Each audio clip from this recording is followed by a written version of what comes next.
What happens when a young goat hitches a ride on a farmer's truck? Stay tuned to find out. Welcome to Parents Talk, the podcast for parents who want to raise confident, resilient kids and build strong self-esteem. Hosted by Francine Jeline, aka Princess Francie, and founder of the Confidence Club for Kids. Each episode gives you actionable parenting tips, tools, and strategies to help your children thrive, break the cycle of negative childhood programming, and grow into self-assured, empowered adults. Let's get started. I have seen The Little Goat on the Go. It's a charming book that everybody should get for their kids. And Natalie's also here today to talk about the new book coming out soon. So I'm going to let Natalie just take it away and talk about what's going on with your goat. Well, thank you so much. Such an honor to be here. And again, wonderful to actually meet you in person in Nashville. And so it's great to connect here. So yes, my first two children's books are called Goat on the Go, and they were actually about my own goat, Scout, who is quite the troublemaker. And so I adopted Scout about 4.5 years ago during the pandemic, and it was an opportunity to be able to spend time outside. And who knew that I was going to love goats so much? And what I found out is that he's very curious. He loves to wander around. He loves to meet people and other animals. And I was like, this is very much like kids, right? Like they're always out and exploring and getting to know themselves and their environments.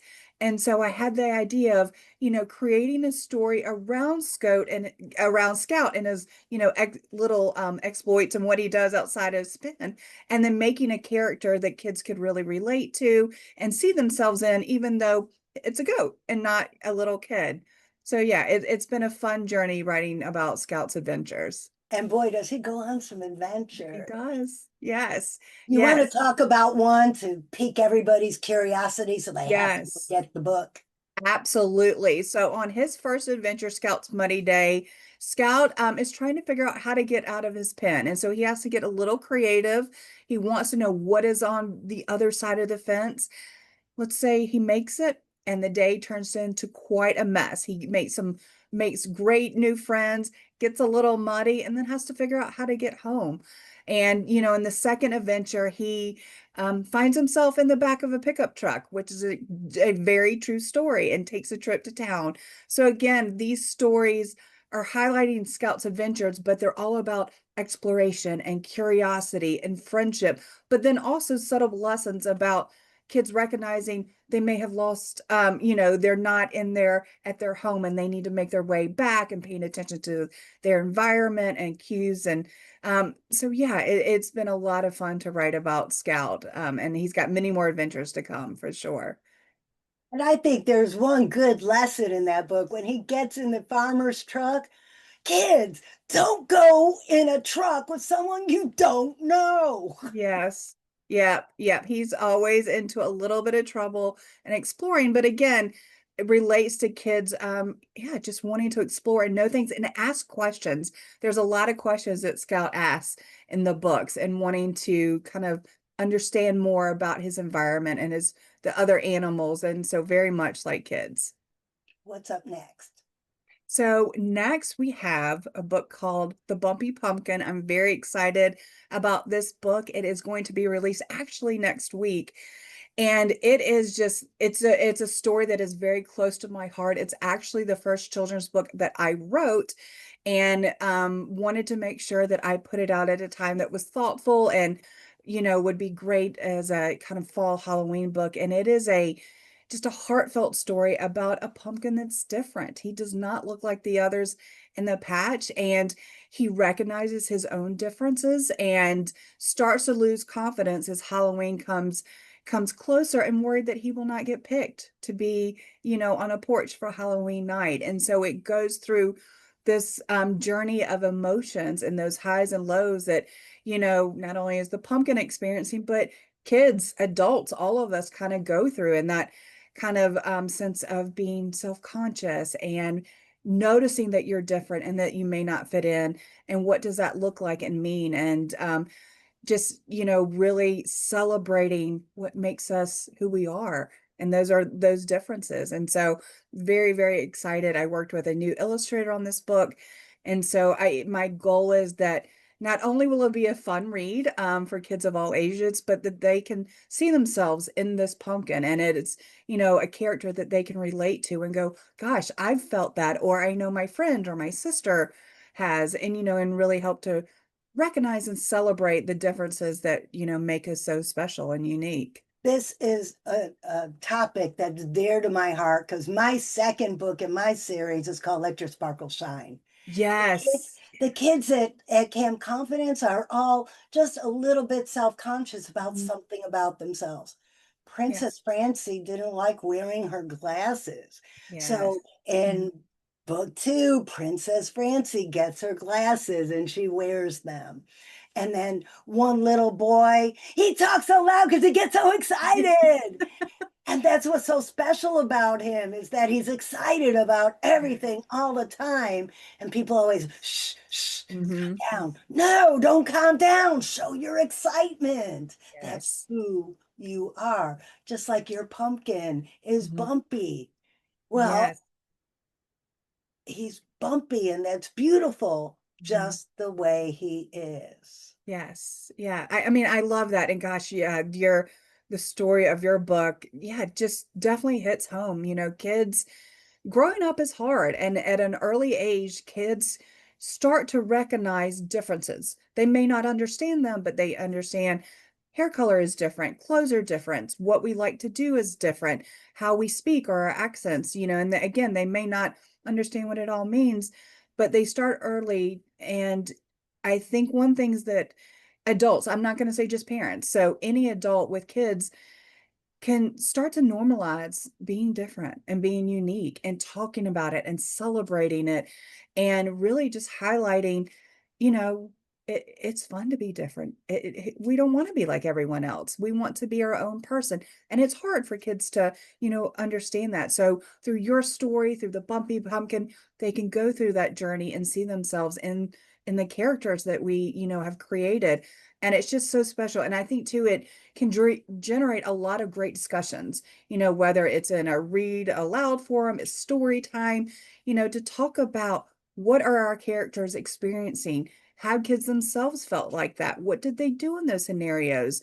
What about them makes them so special and different, and then celebrate that. So again, I think these books are great conversation starters as well, again, from the youngest kid to, adults, I think they're messages that really ring true and are apply to all of us for sure. Well, I know that I didn't want to let my sparkle shine until I reached my 50s Mhm. because I was always told I was too much. I was too loud. I was too fat. I was too whatever To I whatever. wasn't. Mhm. Yeah, too whatever Mhm. fit in. And that's Mhm. because I wasn't meant to fit in. I was meant to sparkle. Right. And so are children. Each and every child is meant to sparkle in their own Mhm. way. So why do we keep trying to fit them all in a mold that Yeah. they don't fit in? Mhm. I love that, I love the message in Sparkle Feathers, and, like you said, lost your sparkle, because I think that that is something that happens as we turn into adults, right? We go on our journeys, whether it's education, it's, careers, jobs, families, and we lose a lot of our sparkle. And so I think this is just a um, great point to make, that again, kids, we want to celebrate uniqueness in them, but also as adults, it gives us a reminder that, hey, just to remember who we are and what, is so special about us. And, I, so again, I love that message of, just finding your sparkle, keeping your sparkle. I think as adults, we tend to lose it sometimes. And so I agree, kind of coming into my own again later in life, it feels great, but it took time. And I think, again, helping kids understand just how wonderful they are because they're different is just so important. When you, since I'm a confidence coach, Mhm, mhm, but I recognized I was coaching people to live a holistic, healthy lifestyle. I Mhm, was coaching people in public speaking. mhm, I was coaching people in writing their stories, or I'm doing that now. mhm, But in all of this confidence coaching, helping people find their confidence, what I realized is every bad habit we had to break mhm, was a result of negative childhood programming. mhm, Every time a child is told you should be more like, mhm, you steal a little piece of their confidence mhm. because Yes. they don't need to be like anyone else. They need to be themselves. I agree. I mean, it slowly chips away at who they're developing and who they're trying to become. And then, it can make them feel like they have to fit in, and they have to do what other things are doing, whether it's maybe a little boy who gets teased for not wanting to play sports, but he loves to dance, so he may give up something, or choose not to keep dancing because it's different and others don't understand it. And I think, helping not only kids find their confidence, but on the flip side, recognizing that teasing and, making fun of a kid for something different, wearing glasses. Yes, exactly. For liking something, for where they live, anything like that, often it is a reflection of that own kid's insecurity and, they project that.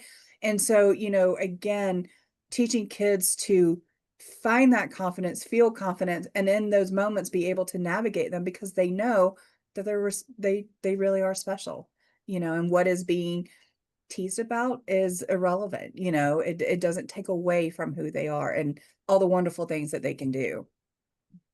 And if you think about it, if all kids felt comfortable in their own skin, Mhm, we'd do away with bullying mhm, because a bully is nothing more than a kid who lacks confidence mhm. and goes the instead of shrinking, they go the Yeah, other route. yeah, yeah, So if every kid was confident in their own skin, they wouldn't feel the need to make mhm, somebody else smaller. Or if there was that one bully in the room, mhm. everybody else would feel confident enough to say, no, you don't act Oh, that way. right. Yeah, I mean, confidence is learned, and I think, teasing in a sense, bullying can be learned as well because if no one kind of stops that behavior or steps in or says, "Hey, you're teasing the kid about this. Well, actually, this is really cool and this is why," it doesn't stop that behavior. And so then it keeps continuing on. And so, yeah, it's a pattern of behavior that I think everyone, needs to be paying attention to at an early age because again, confidence starts building so young.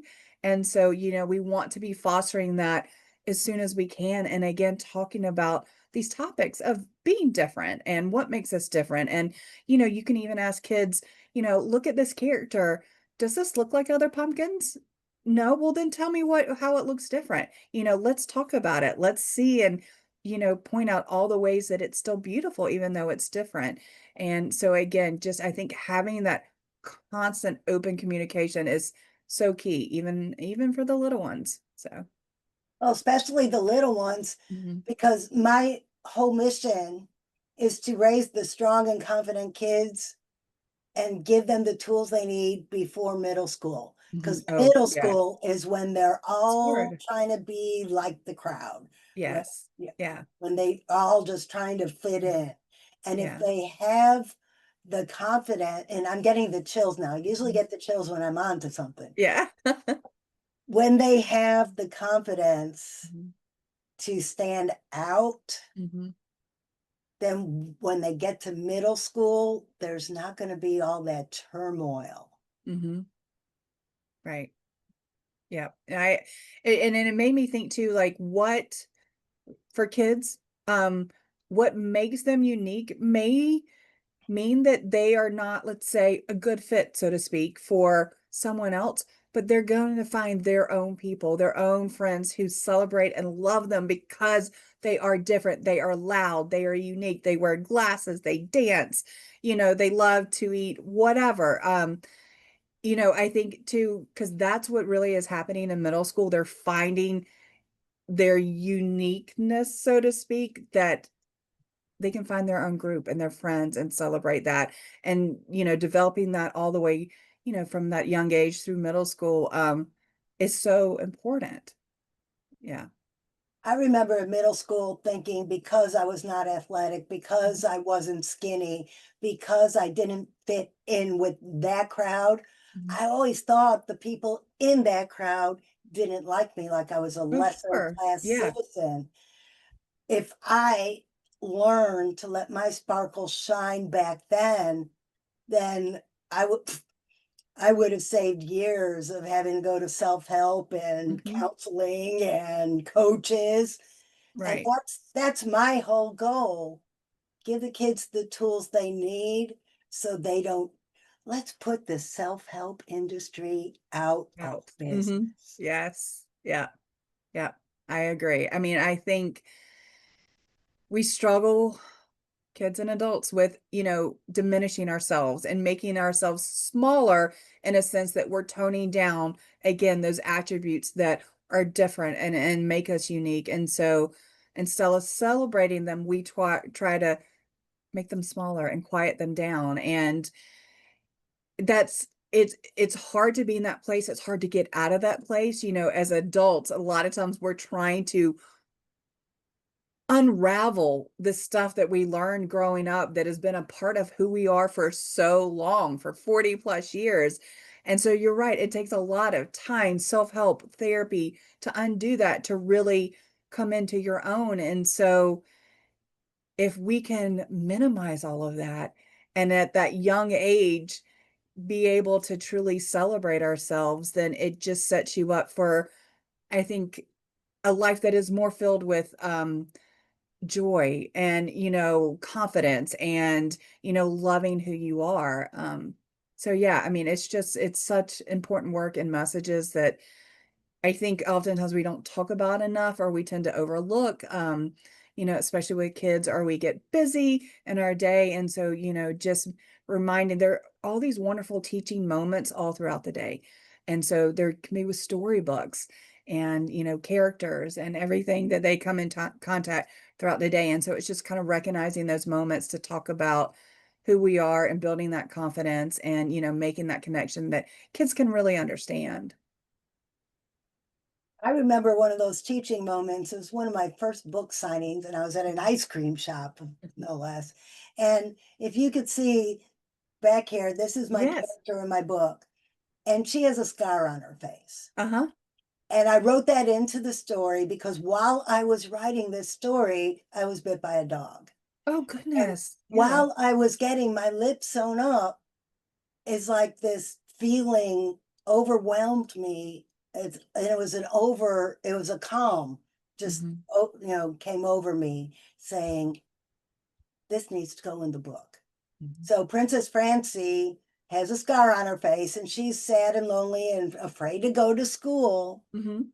Well, Right. one day I had my pop-up banner, and a little girl said, "Ah," and she was scared of the scar. She said, "That's scary, that's spooky." And I said, "Look, Mm. see, I have one on Yes. my face too. Is that scary?" And she said, "No, not really." So there was a teaching moment Mhm. right there. Yes. Yeah. And how impactful of a moment that is, that connection, not only with this kid, but creating, you helped to create an environment that felt safe, to this kid, where they were feeling a little scary. Now that they can recognize, hey, this is not as scary as I thought. But, if nothing was said, then that's exactly that kind of frame of mind that child would have been in regarding, that character. And so, yeah, I love little moments like that that we can kind of shift the thinking or experience a child is having so that it is more positive and impactful in, such a good way. Well, and now imagine she goes to school and Mhm. there's a child sitting there in the classroom with the scar all alone because the other Mhm. kids are afraid to talk Right. to her. Well, now this child said, "Oh, I saw that lady with this car. That's nothing to be Right. scared of." Yes. Yeah. And they create a friendship, and then that child who was self-conscious has that friend, that ally, someone that, they can kind of go through this journey together. And so, yeah, it's so important. Yeah. Yeah, it's just one example of Mhm. how children's books can have an effect on the whole family. Exactly. Yes. And Yes. then it trickles down into your community. Yeah, 100%. I mean, I I have all my books from when I was a child. So I came my mom, my grandmother, my aunt, we loved story time. We always went to the library and came home. I was the kid with a huge stack of books. My, mom, grandma would always sign the books that they would give me. And so now I love to pull them out and read them and not only reflect on the moments I had with, my mom, my grandmother, my aunt, but then also remember how the books made me feel, like why I love them so much, even as an adult. And I think those story times and reading aloud, or, even for early readers as they're kind of navigating the text on their own, it just creates this wonderful connection, between the child and the adult or whoever is there with them. And it can create lasting positive memories and feelings that, stick with us forever. So, yeah. Yeah, I love that. Books. I love Yes, love it. Well, how could people, number one, find your books if they want to Yes. buy it? And okay, public service announcement, authors love reviews, Use. everybody. Yes. Please, if you read our book, if you love it, leave a 5-star review. If you read my book and there's something that didn't feel right, leave that review too, because I want your feedback. I want to learn what the readers like and don't like so I Right. can put it in the future books. Yes, I agree 100%.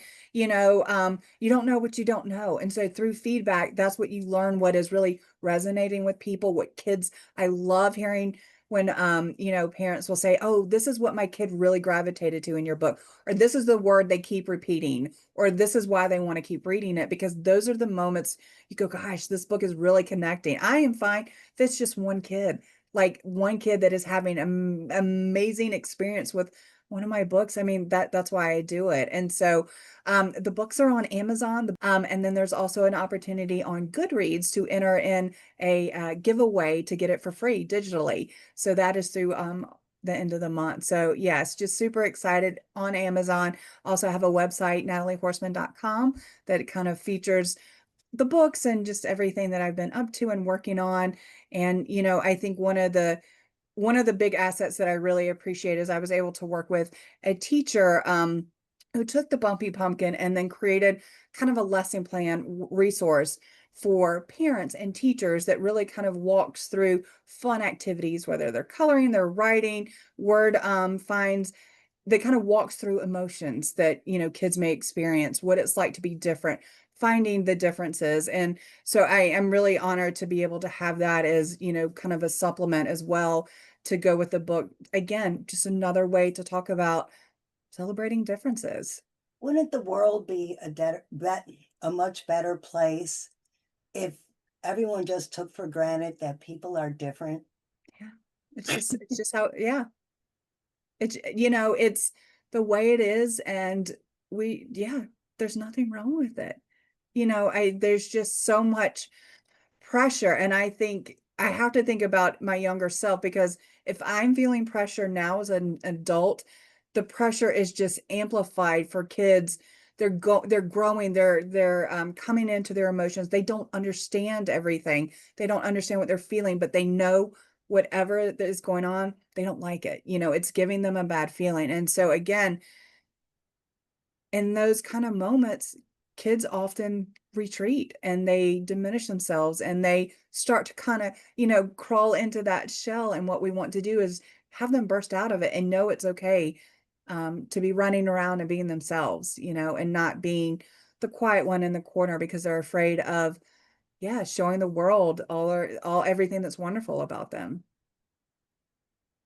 It took me a long time to embrace my weirdness. Hmm. Well, if you think about it, the fifth grade little girl who decided to play the tuba in the band, Hmm.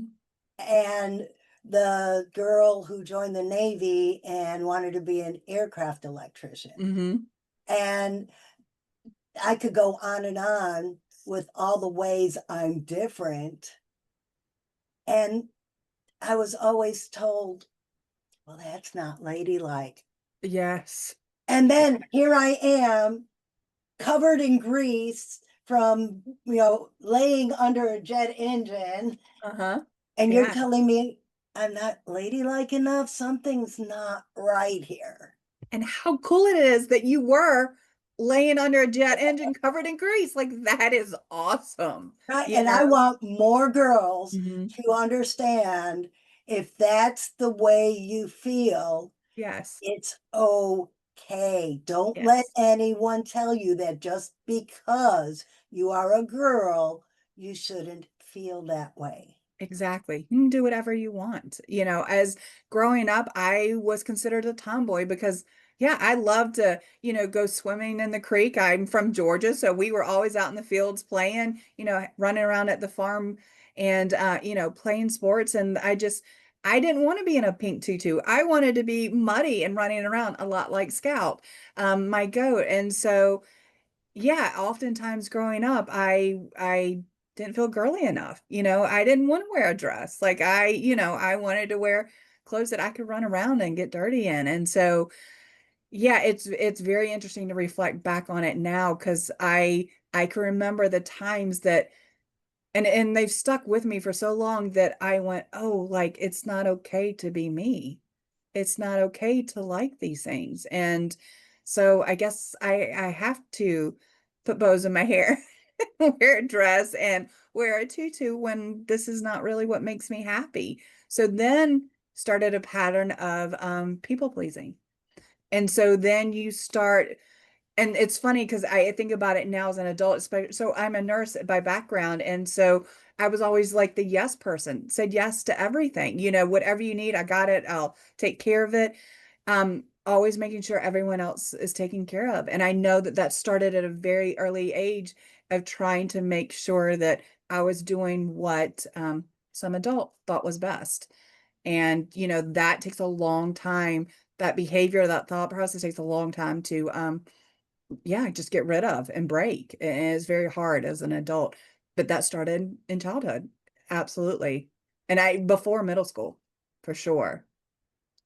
Yeah. The people pleasing is a disease. Yes. It is a disease. And you can't just say, I'm going to stop people pleasing. You have to figure out the root cause Yes. of why you are people pleasing. Yeah. And it's not comfortable. It's Mm-mm. not Oh, easy, it is but not. boy, when you figure it out, does life become beautiful. It is such a breath of fresh air. And you don't really realize how, I'm going to say, use the word toxic it is. I mean, it is just all encompassing. It steals your sparkle, it diminishes you, it stops you from being your wonderful fabulous self. And it really it does, it takes a lot of work to kind of undo that thinking. And you're 100 times, like 1,000% correct. Like when you are no longer stuck in that pattern of thinking, life just looks different, it feels different.